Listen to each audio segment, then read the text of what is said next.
తిరుమలేశుని దివ్యవరముతో అవనిలో నీవు అవతరించినవు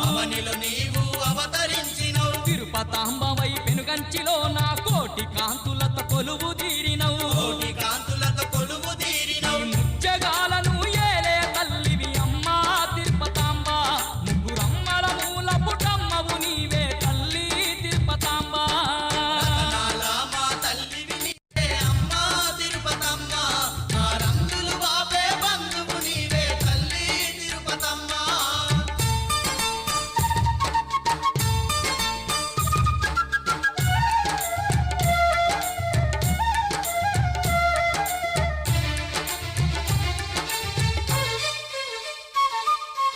దివ్యమైన నీ దీక్షను భూని మండల పూజలు చేసిన వారికి